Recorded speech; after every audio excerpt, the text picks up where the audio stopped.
Hi, this is Janice from ScrappyCutsOnline.com, and today I want to show you how to do page 3 of the Baby Mine mini album. To begin this page, I wanted this page to look as close to the original artwork as possible, and so I made a stencil with the footprints die cut. I didn't have any paper that had footprints on it, so I made the stencil, which is also included in this file, and then I dabbed each footprint with Versamagic chalk ink or Cat's Eye chalk ink. This is a very wet ink that um, it looks really nice, and it dries pretty slow, but it looks really nice on the paper. And then you just move the stencil around to where you want to add a footprint. You can see I smudged this a little bit, but it's going to be covered up, so it's okay. Now, some of these steps don't have to be done exactly the same way that I do it. I just happen to do it this way. And the first thing I did was prepare my elements so that when I was ready to add them to my page, they would be ready to go. I wanted some of my elements to have a different textured look, so I used some silver Versamagic ink and I applied it on this grid background stamp that I had that's made by Hero Arts. And I like the way that it gave it a netting type of look. And so I used it on the pouch that the stork carries. And I also used this stamp on the letters BOY for this particular album.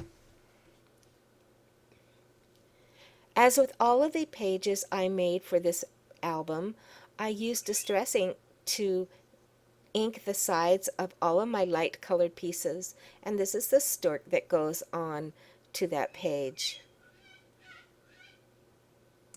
Use dry adhesive to apply the scalloped border to layer 3 of this page.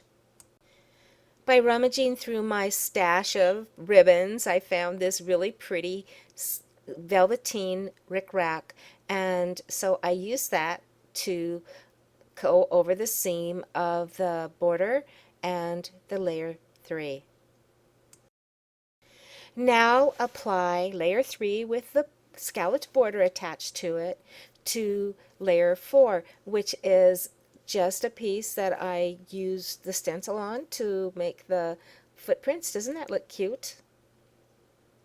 To give that scalloped border a little bit more pop, I use my gel pens to outline the edge of the scalloped border. It makes it look more like it has stitching and it's kind of satin, so it kind of looks like a blanket. I like the way it turned out. Now that you've got the layer 3 and 4 together, it's time to put layer 1 and 2 together, and this is the photo frame portion of the page. I put the white portion of this page, which is layer 1, to the side of the footprinted frame. And now it's time to add the ribbon. See the yellow gingham ribbon I have on the left side of this frame?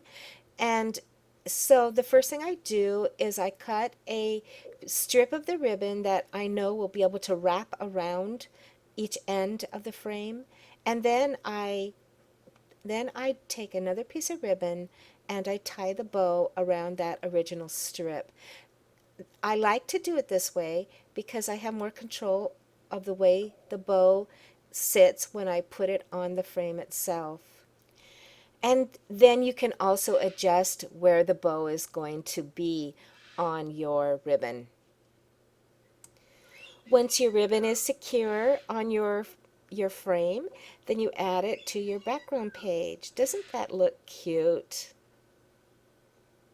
After you eyeball where your stork is going to be, then you start adding the legs to the stork first. And then you're going to add the body of the stork.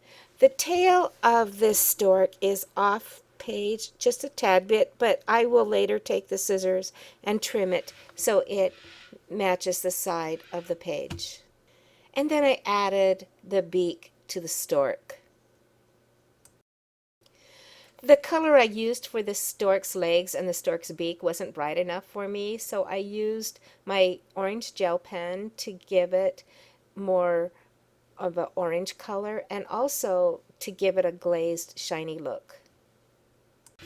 Add your letters and then prepare your pouch to go on. I used dimensional pop dots so that the pouch would lift up a little bit. Don't forget to leave room to put the baby in. I did, and so I had to take off some of my pop dots. And then I added the baby, and then you add your pouch to your stork. And that's what the baby looks like inside the pouch. And then add the pouch with the baby in it, apply it to the stork's beak. Add a message to the small tag, apply it to the page, and accent it with a bow. And there it is.